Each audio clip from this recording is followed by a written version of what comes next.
तो जिनका विवाह का पंजीकरण हो रखा है उनको भी यूसीसी की ऑफिशियली वेबसाइट में अपने विवाह का पंजीकरण को लिंक कराना होगा। तो इसके लिए सबसे पहले आपको अपने मोबाइल, पीसी, लैपटॉप या जो आपका टैबलेट है उसके गूगल क्रोम ब्राउज़र के सर्च बार में यहाँ पर टाइप करना होगा ucc.uk.gov.in।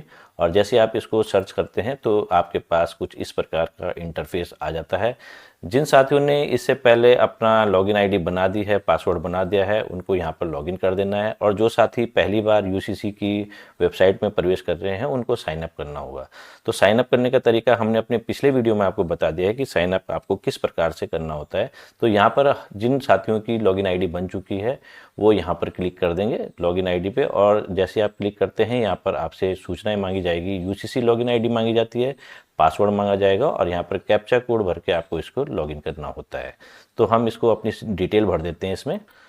तो हमने यहाँ पर अपनी यूसीसी की लॉगिन आईडी भी भर दी है, पासवर्ड भी भर दिया है और यहाँ कैप्चा कोड भी भर दिया है, और अब हम इसको लॉगिन करते हैं। जैसे हम लॉगिन करेंगे हमारे पास एक बार फिर से वन टाइम पासवर्ड लिखा हुआ आता है जिसको हमें वेरीफाई करवाना होता है। तो उसको भी हम देख लेते हैं। तो यहाँ पर हमारे पास एक वन टाइम पासवर्ड आएगा आपके मोबाइल नंबर पे, रजिस्टर्ड मोबाइल नंबर पे जो आपका आधार से लिंक होगा। तो उसको हम यहाँ पर भर लेते हैं।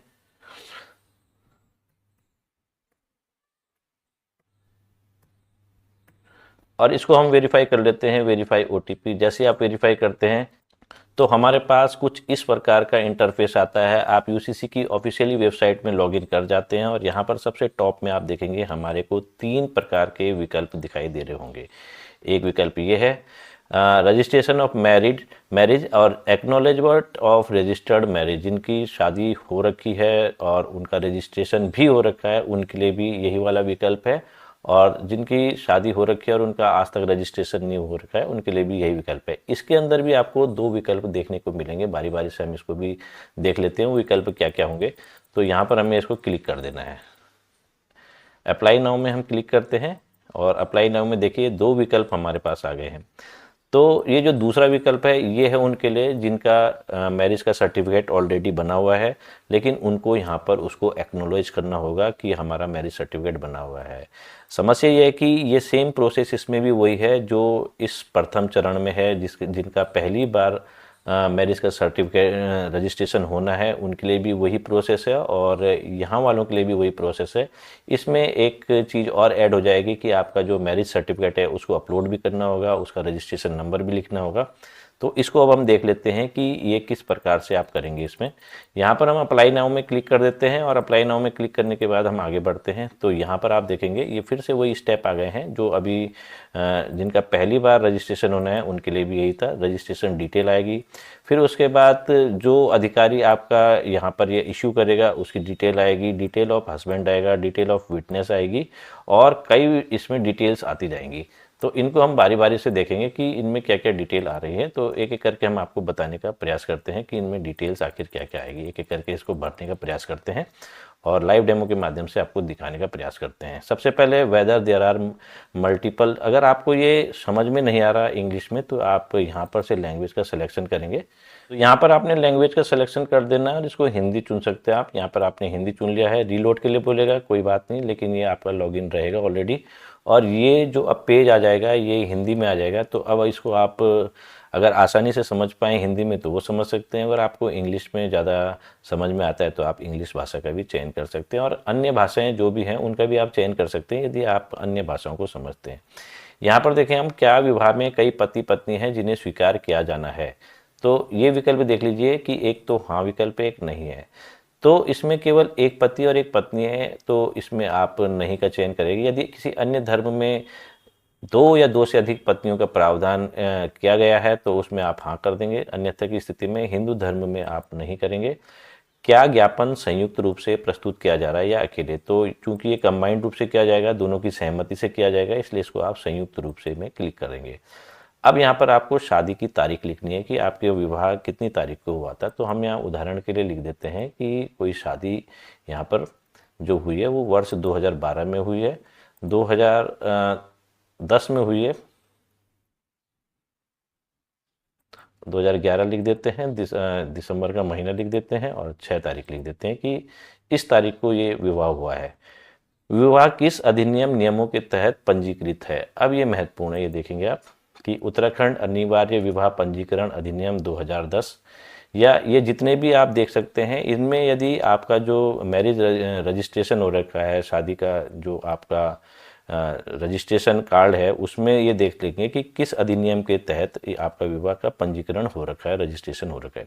यदि ये अधिनियम आपको नहीं दिखाई देते तो कोई अन्य अधिनियम में आपको क्लिक कर देना है और उसमें जो आपके मैरिज सर्टिफिकेट में लिखा होगा उसका उल्लेख कर देना है। जहाँ पर ये जो हमारे केस में हम लिख देते हैं इसमें कि उत्तराखंड मैरिज एक्ट 1955 के तहत विवाह हुआ है, तो हम इसको यहाँ पर भर देंगे। तो यहाँ पर हमने भर दिया है हिंदू मैरिज एक्ट 1955। अभी हमने गलती से उत्तराखंड मैरिज एक्ट बोल दिया था, तो हिंदू मैरिज एक्ट 1955 के तहत इनका विवाह हुआ है, तो हमने यहाँ इसको लिख दिया है। विवाह में कौन सा पक्ष उत्तराखंड का निवासी है, तो हो सकता है कि पत्नी उत्तराखंड की निवासी हो, पति अदर स्टेट के हो, या फिर पति उत्तराखंड के निवासी हो और पत्नी अदर स्टेट की हो, या फिर दोनों ही उत्तराखंड के हो। तो इस केस में हम मान लेते हैं कि दोनों ही उत्तराखंड के निवासी, तो हमने यहाँ सेलेक्ट कर दिया। आप अपने हिसाब से इसमें सिलेक्शन कर सकते हैं, आपके अपने केस के हिसाब से सिलेक्शन कर सकते हैं। अब पत्नी निवास की किस श्रेणी में आती हैं।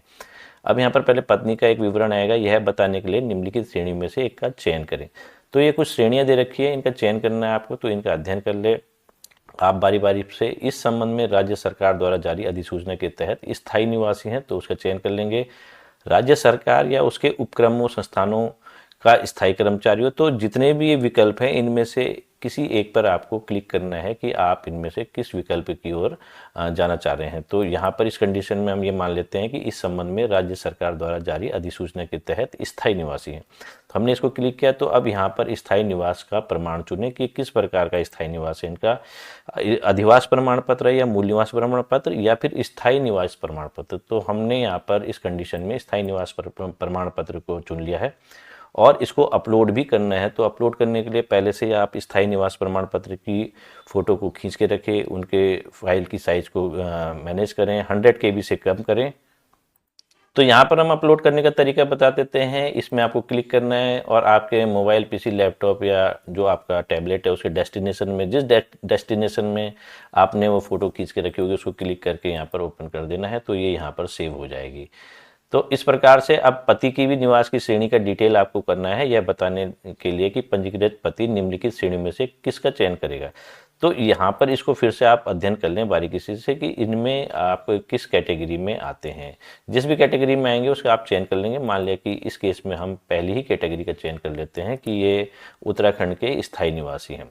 अब इसमें निवास स्थान का वो पढ़ना है फिर से कि अधिवास प्रमाण पत्र है इनके पास उपलब्ध या स्थायी निवास प्रमाण पत्र है। तो हमने स्थायी निवास प्रमाण पत्र को यहाँ चुन लिया है और उसके बाद यहाँ पर इसको फिर से अपलोड करना है। तो अपलोड करने का तरीका पहले भी हम बता चुके हैं, फिर बता रहे हैं। इसको यहाँ पर आपको क्लिक करना है। जिस डेस्टिनेशन में आपने पति का स्थायी निवास प्रमाण पत्र को 100 KB से कम के साइज में रखा होगा, JPG मोड या PNG मोड में, उसको आपको क्लिक कर देना है। तो ये यहाँ पर भी अपलोड हो जाएंगे। इसके बाद आप इसको सेव कर सकते हैं, सहेजे कर सकते हैं और नेक्स्ट में आप चले जाएंगे। फिर यहाँ पर अगला जो लिखा हुआ है उसके नेक्स्ट कर देंगे आप। जब आप नेक्स्ट कर लेते हैं तो आपके पास एक नया पेज खुल जाएगा जो कि सब रजिस्ट्रार का अधिकार क्षेत्र के अंतर्गत आता है। इसमें आपको चयन करना होगा। तो इसमें आप उत्तराखंड के भीतर वर्तमान पते के स्थान पर अधिकार क्षेत्र रखने वाले जो सब रजिस्ट्रार है उनको चुनेंगे, क्योंकि जिस भी नगर पालिका क्षेत्र, नगर पंचायत क्षेत्र या नगर निगम क्षेत्र में आप वर्तमान में रह रहे हैं वहीं से आपको कॉल आएगी वेरिफिकेशन के लिए। तो इसका चयन करें। उत्तराखंड के भीतर अधिकार क्षेत्र निर्दिष्ट करें। तो पत्नी के वर्तमान पते के स्थान पर या पति के वर्तमान पते के स्थान पर, तो स्वाभाविक है कि पत्नी पति के निवास स्थान पर ही रह रही होंगी, तो उसका आप चयन कर सकते हैं और उसके बाद इसको सहेज लें या फिर सेव कर लें और इसके बाद अगले में आप क्लिक कर लें। जैसे आप अगले में क्लिक करते हैं तो यहाँ पर पत्नी का विवरण संबंधी नया पेज खुल जाएगा, जिसमें आप देख सकते हैं कि पत्नी का कंसेंट मांगा जाता है, सहमति मांगी जाती है। तो यहाँ पर सबसे पहले आपको इस चेक बॉक्स में टिक मारना होगा। फिर पत्नी का आधार संख्या यहाँ पर आपको दर्ज करना होगा। पत्नी का आधार संख्या यहाँ पर दर्ज करने के पश्चात आपको कैप्चा कोड भरना होगा और कैप्चा कोड भरने के पश्चात यहाँ पर आपको OTP भेजे में क्लिक करना होगा। जैसे आप OTP भेजे में क्लिक करते हैं, आपके पास जो पत्नी का रजिस्टर्ड मोबाइल नंबर है जिसमें जो आधार से लिंक है उनमें एक OTP आ जाएगी। उस OTP को आपको यहाँ दर्ज करना होता है। जैसे आप OTP दर्ज करके वेरीफाई करते हैं, यहाँ पर पत्नी की डिटेल ऑटोमेटिक आ जाएगी आधार के अकॉर्डिंग। तो ये काम आपको करना है। उसके बाद नीचे के विकल्पों में जाएंगे आपकी नेशनलिटी क्या है इनकी पत्नी की, ये सब कुछ आपको मेंशन करना होगा। राष्ट्रीयता, एक बात का ध्यान रखिएगा कि जिन जिन क्वेश्चंस में यहाँ पर रेड स्टार लगे हुए हैं तो उन्हीं को आपको भरना है, मैंडेटरी वही है। और मान लिया कि कोई क्वेश्चन ऐसा है जिसमें रेड स्टार नहीं लगा हुआ और वो आपके पास उपलब्ध नहीं है तो उसको भरना आवश्यक भी नहीं है, वो मैंडेटरी नहीं है। तो आप जैसे राष्ट्रीयता तो इंडियन ही चुनेंगे। धर्म आप चुन सकते हैं कि किस धर्म से बिलोंग करते हैं आप। हमने यहाँ पर मान लिया हिंदू धर्म से बिलोंग करते हैं तो हमने हिंदू धर्म चुन लिया।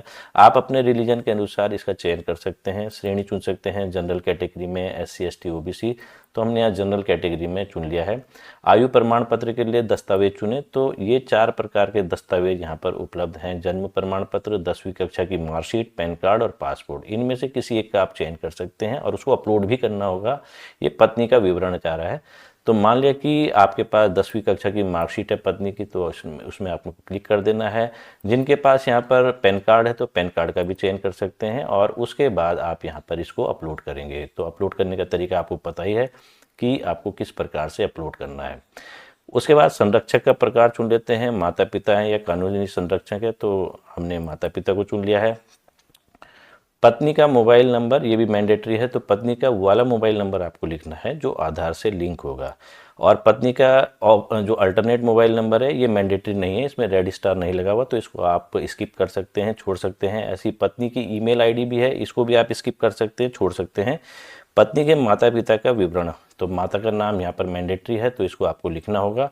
इसके साथ ही साथ पिता का नाम भी आपको लिखना होगा। माता पिता का मोबाइल नंबर ये भी मैंडेटरी है, तो या तो माता जी का नाम लिखिए या पिताजी का मोबाइल नंबर लिख दीजिए। माता पिता की ईमेल आईडी ये मैंडेटरी नहीं है।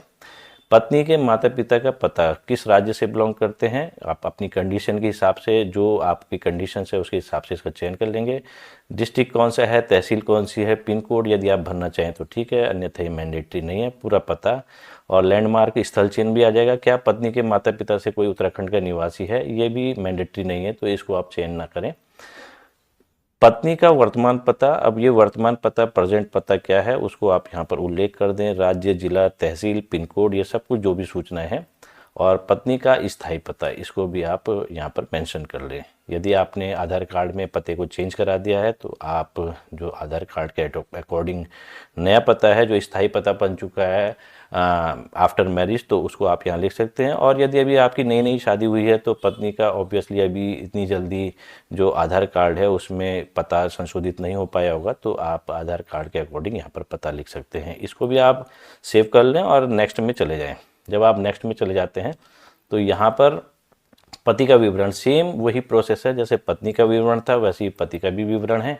इसको भी आपको स्टेप बाय स्टेप वैसे ही भरना है जैसे भी आपने अपनी पत्नी के विवरण को भरा था, और इसको भी आपको सहेज लेना है और नेक्स्ट में आपको क्लिक कर लेना है। तो अब यहाँ पर मुख्य बात आती है विवाह पंजीकरण विवरण। तो विवाह पंजीकरण संख्या आपको यहाँ भरनी है। जैसे मान लिया कि ये विवाह का पंजीकरण संख्या 193 है, आपके जो मैरिज रजिस्ट्रेशन होगा उसमें आपका विवाह का पंजीकरण संख्या लिखी होगी, उसको आपको भरना होगा मैरिज सर्टिफिकेट में। तारीख चुननी है, विवाह पंजीकरण की तारीख, कब आपने विवाह का पंजीकरण कराया तो इसकी तारीख आपको चुन के लिखनी है। तो यहाँ पर हम जैसे तारीख लिख देते हैं कि हमने जो ये रजिस्ट्रेशन कराया था, मैरिज सर्टिफिकेट बनवाया था, वो हमने अप्रैल के महीने बनवाया था, 6 अप्रैल के महीने हमने बनवाया, तो हमने यहाँ पर लिख दिया। अब विवाह पंजीकरण प्रमाण पत्र अपलोड करें, तो इसको भी आपको सेम उसी प्रकार से अपलोड करना है जैसे हमने तरीका बता रखा है। 100 KB से कम साइज रखें, JPG मोड या PNG मोड में इसको रखें। विवाह समारोह का प्रकार, अब ये विवाह समारोह किस प्रकार का आपका हुआ इसको भी अब देख लेते हैं। तो विवाह समारोह इसमें सप्तपदी है, आशीर्वाद है, विभिन्न धर्मों के अलग अलग प्रकार से विवाह का जिक्र है यहाँ पर। तो हिंदू धर्म में सप्तपदी चलता है तो हमने यहाँ सप्तपदी चुन लिया। विवाह समारोह के लिए इनमें से किसी एक को चुनें, तो एक विकल्प चुनना है। तो देखते हैं, विवाह समारोह करने वाले अधिकारी द्वारा जारी विवाह समारोह प्रमाण पत्र अपलोड करें। यदि आपकी कोर्ट मैरिज हुई है तो तब आपको इसको क्लिक करना है, और या फिर आपका यदि चर्च में शादी हुई है तो हो सकता है वहाँ प्रमाण पत्र मिलता हो, सर्टिफिकेट मिलता हो उस समय, तो इसका चयन करें। और विवाह समारोह के लिए स्वघोषणा, यदि आपकी हिंदू रीति रिवाज से जैसे सामान्य तौर पर शादी होती ही है उस हिसाब से शादी हुई। तो इसमें पंडित जी लोग भी आपको प्रमाण पत्र नहीं देते हैं, तो विवाह समारोह के लिए आपको स्व घोषणा करनी होगी। सेल्फ डिक्लेरेशन होगा सप्तपदी विवाह समारोह के लिए स्व घोषणा, ये देखेंगे आप। तो ये सेल्फ डिक्लेरेशन है, इसको आप अध्ययन कर लें बारीकी से, इसमें क्या लिखा गया है। अब उसके बाद विवाह का स्थल, यहाँ पर आपको विवाह का स्थल चुनना है। उत्तराखंड के क्षेत्र के भीतर है या भारत के भीतर उत्तराखंड क्षेत्र के बाहर। तो मान लिया हमने उत्तराखंड के क्षेत्र के भीतर ही विवाह समारोह आयोजित किया था, तो हमने यहाँ उत्तराखंड क्षेत्र के भीतर को ही चयन कर लिया है। अब इसके बाद है विवाह स्थल का पता, राज्य लिखना है, जिला लिखना है। यहाँ पर फिर से वही चीज़ें आ जाएगी, राज्य, जिला, तहसील, क्षेत्र, पिन कोड, विवाह स्थल का पूरा पता, ये सब कुछ। इसके अलावा यहाँ पर विवाह पंजीकरण विवरण, विवाह स्थल का पूरा पता, स्थल चिन्ह, शादी से पहले पत्नी और पति के बीच कोई रिश्ता था तो ये नहीं रहा होगा ऑब्वियसली, और विवाह समारोह करने वाले अधिकारी का विवरण। अब ये देखिए, इसमें कोई मैंडेटरी नहीं है कि आप इनका नाम लिखे ही लिखिए, क्योंकि इनमें रेड स्टार नहीं लिखे गए हैं। हाँ, यदि आपका विवाह जैसे चर्च में हुआ हो, प्रमाण पत्र जो अभी हमने आपको पहले बताया कि दूसरा विकल्प आप चुनते हो ऊपर, तो तब ये मैंडेटरी हो जाता है, यहाँ पर उनकी आपको डिटेल लिखनी पड़ती है। या फिर आपकी कोर्ट मैरिज हो रखी है तभी भी यहाँ पर विवरण लिखना पड़ता है। तो फिलहाल चूंकि ये सप्तपदी उस कॉन्सेप्ट पे विवाह हुआ है और ये स्वघोषणा सेल्फ डिक्लेरेशन की है आपने, तो इसमें आपको इस अधिकारी का नाम, अधिकारी का संपर्क संख्या, इनको लिखने की कोई भी आवश्यकता नहीं है। इसको भी आप सहेज लें और अगले में चले जाएं। अब अगले में जब आप चले जाते हैं तो यहाँ पर आप देखेंगे बच्चों का विवरण, क्या विवाह के दोनों या किसी भी पक्ष के बच्चे हैं। तो यदि शादी को अभी कुछ ही समय हुआ है, कुछ ही महीने हुए हैं, तो ये स्वाभाविक है कि अभी बच्चे नहीं हुए होंगे। और यदि शादी को लंबा समय हो गया और आपके बच्चे हैं तो आप हाँ लिखेंगे। उसके बाद यहाँ पर विवरण जोड़े का ऑप्शन आ जाता है। तो यहाँ पर हमने जैसे इसमें क्लिक किया तो बच्चों का विवरण दें, एक विकल्प हमें यहाँ पर चुनना है कि शादी से पहले बच्चे हुए या विवाह की तारीख और ज्ञापन जमा करने की तारीख के बीच में। तो हो सकता है कि कोई डिवोर्स ही रहे हों और उनकी पहले से बच्चे और फिर उनके द्वारा शादी की गई हो, तो उस केस में इस शादी से पहले भी आ सकता है ये। और विवाह की तारीख और ज्ञापन जमा करने की तारीख के बीच में, तो हम इसका सिलेक्शन कर देते हैं कि शादी के बाद ही जो बच्चे हुए हैं। अब बच्चा गोद लिया गया है या पैदा हुआ है, अब इसमें भी दो कंडीशन है, एडॉप्टेड है या फिर बॉर्न है, तो आपने जन्म लिए हुए को क्लिक कर देना है। अब उसके बाद बच्चे का जो जन्म हुआ है उसका विवरण हमें चुनना है। तो क्या आपके पास बर्थ सर्टिफिकेट बच्चे का मौजूद है, या फिर सभी विवरण प्रदान करके कुछ अन्य विवरण दे के आप बच्चे का जो क्लैरिफिकेशन है वो क्लियर कर सकते हैं। तो जन्म प्रमाण पत्र यहाँ पर लिखेंगे। यहाँ पर आपको बच्चे का बर्थ सर्टिफिकेट का जो नंबर होता है, क्रमांक, उसको दर्ज करना होगा, जो ऑनलाइन आपको बर्थ सर्टिफिकेट मिलता है। तो जैसे आप इसको क्लिक करेंगे तो ये पूरी डिटेल बच्चे की यहाँ पर ऑटोमेटिक प्रीफिल्ड आ जाएगी। इसी प्रकार से यदि आपको दूसरा बच्चा भी है, उसकी भी प्रविष्टि जोड़नी है, तो यहाँ पर आप प्रविष्टि जोड़े में क्लिक करेंगे। सेम यही प्रोसेस फिर से हो जाएगा और आप बच्चे का विवरण को दोबारा भी जोड़ सकते हैं। या तीसरा बच्चा भी है तो फिर से प्रविष्टि जोड़े में जितने बच्चे हैं। तो अब हम इस कंडीशन में ये मान लेते हैं कि फिलहाल इनके कोई बच्चे नहीं हैं, तो हमने नो लिख दिया। आपके केस में यदि हैं तो आप हाँ लिखेंगे। तो इसके बाद हमने फिर से इसको सहेज दिया, यानी सेव कर दिया, और अगले में हम चले गए। अब अगले में चले जाते हैं तो यहाँ गवाहों का विवरण आ जाता है।